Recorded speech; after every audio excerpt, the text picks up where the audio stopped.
Comment bien respirer quand je chante? La coordination pneumophonique ou comment bien synchroniser le souffle et le son.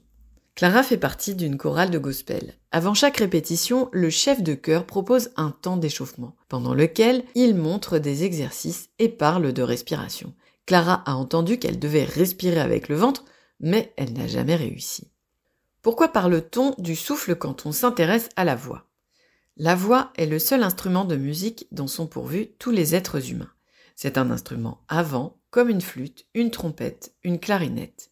Pour jouer d'un instrument à vent, le musicien souffle dedans. L'air passe par un endroit qui se resserre, cela produit un son qui est ensuite enrichi et amplifié par la partie finale de l'instrument.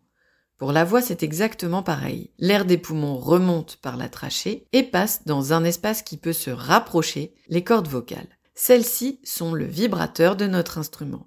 Elles sont comme deux petites bandes situées à l'horizontale, au milieu du cou, derrière la pomme d'Adam. Une fois que le son est produit à cet étage de notre instrument, il se transforme dans toutes les cavités qu'il traverse. La gorge, le nez, cela lui donne la couleur de la voix telle que nous l'entendons. Le souffle est donc le matériau de base de la voix. Sans souffle, pas de voix. La coordination pneumophonique, qu'est-ce que c'est? Il s'agit d'une expression qui exprime le lien entre le souffle, pneumo, et le son, phonique, et du juste équilibre qui est nécessaire.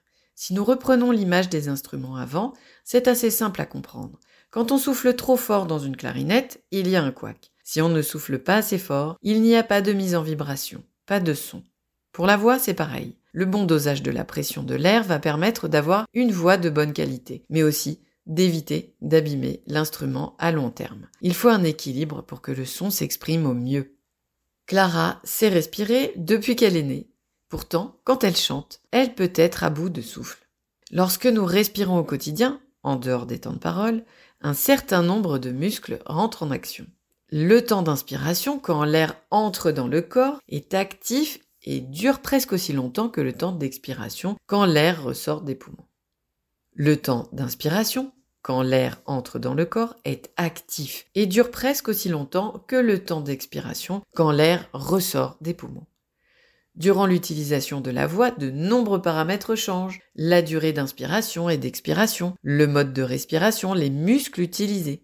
Par exemple, pour être en bonne santé, on dit qu'il faut respirer principalement par le nez. C'est vrai, mais lorsqu'on chante ou qu'on parle, on va souvent reprendre de l'air par la bouche et c'est normal. Quand on utilise sa voix, l'air doit également rentrer rapidement dans les poumons et ressort bien plus lentement, ce qui permet de dire des phrases complètes sans s'arrêter. Lorsqu'elle discute avec ses amis, Clara n'a pas de souci pour respirer, contrairement aux répétitions de chorale où elle se sent essoufflée. C'est normal car selon la façon dont nous utilisons notre voix, la coordination pneumophonique, souffle, son, évolue. Si on doit parler fort, crier, chanter, aller dans les aigus, parler longtemps, la pression d'air nécessaire n'est pas la même que lorsqu'on a une conversation tranquille avec une copine. Nous l'avons tous probablement expérimenté. Notre voix peut être tout à fait efficace au quotidien, mais nous sembler plus difficile à gérer si nous chantons ou si nous parlons en milieu bruyant. Clara a tenté de gonfler son ventre pour avoir une meilleure respiration et une voix plus puissante lors des répétitions. Malheureusement, cela ne fonctionne pas. Et oui, c'est là une idée reçue. Gonfler le ventre n'a jamais fait entrer plus d'air dans les poumons.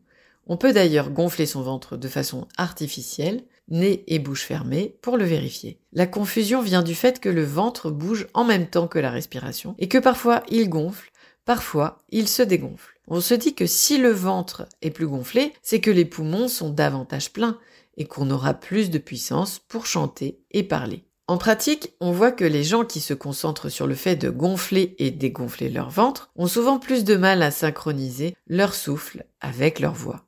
On croit aussi souvent qu'il faut beaucoup d'air pour avoir un son plus fort, alors que d'autres paramètres permettent de modifier l'intensité de la voix, comme la posture ou l'ouverture de la bouche. Alors, comment faire? La clé d'une coordination pneumophonique de qualité, c'est le relâchement abdominal. Les muscles abdominaux étant bien en dessous des poumons, cela peut sembler étrange, mais c'est un fait. Quand nous relâchons nos abdominaux à la fin d'une phrase par exemple, le diaphragme, qui est situé au milieu de notre cage thoracique, redescend et provoque automatiquement une entrée d'air efficace dans les poumons. Dans la vie quotidienne, nous avons souvent perdu cette capacité à relâcher régulièrement notre diaphragme, ce qui entraîne parfois des tensions, des douleurs abdominales, majore le reflux gastrique et joue négativement sur notre voix. La bonne nouvelle, c'est que nous savons tous le faire. Les très jeunes enfants en sont un bon exemple. Il suffit de regarder le ventre des tout petits sur la plage en été. Et quand nous dormons, cette respiration par le ventre revient.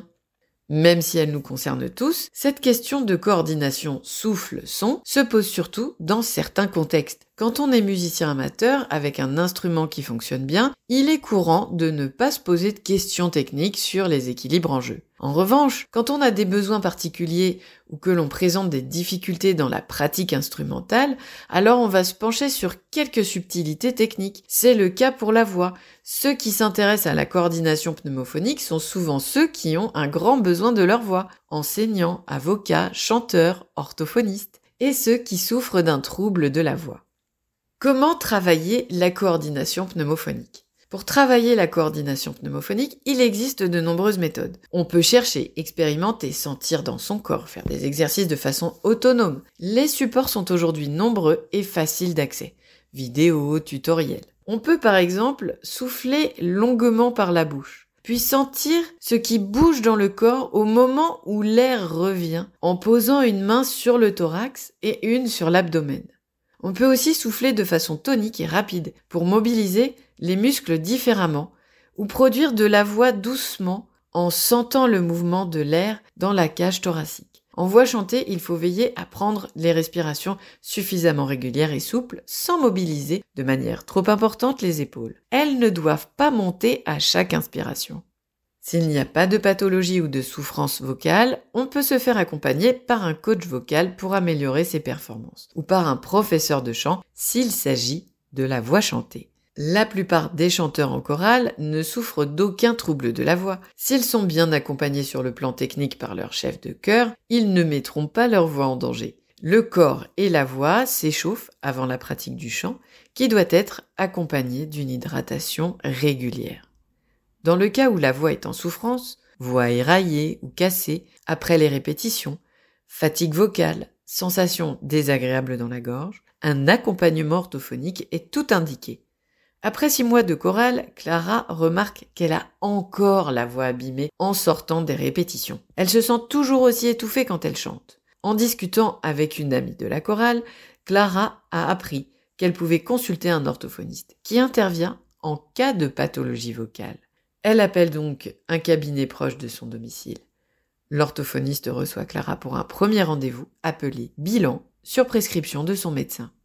Clara a juste vu son médecin généraliste. Alors, il se peut que l'orthophoniste demande un examen chez un médecin spécialisé en ORL, otorhinolaryngologie, et ou en phoniatrie, spécialité s'intéressant à la voix. Durant le bilan, l'orthophoniste parle avec Carla de ses difficultés vocales, de l'utilisation de sa voix dans la vie quotidienne, vérifie les autres données de santé, les traitements en cours. L'orthophoniste écoute la voix de Clara, regarde son geste vocal, la façon dont Clara utilise sa voix en conversation, durant le chant, quand elle parle fort ou qu'elle crie. Des enregistrements et des mesures sont souvent faits lors du bilan, ce qui permet d'établir les objectifs thérapeutiques et le plan de soins. Plusieurs séances sont généralement nécessaires pour établir et automatiser un bon geste vocal, et notamment une coordination pneumophonique adaptée. Entre les séances, Clara a une pratique régulière guidée par son orthophoniste. La coordination entre le souffle et le son est la base de la voix. Cette compétence que nous avons tous au départ est parfois mise à mal et demande à être travaillée pour garder une voix de bonne qualité. Cela peut se faire en autonomie ou avec le chef de chœur ou un professeur de chant. Si une difficulté vocale apparaît, il est nécessaire de consulter un orthophoniste.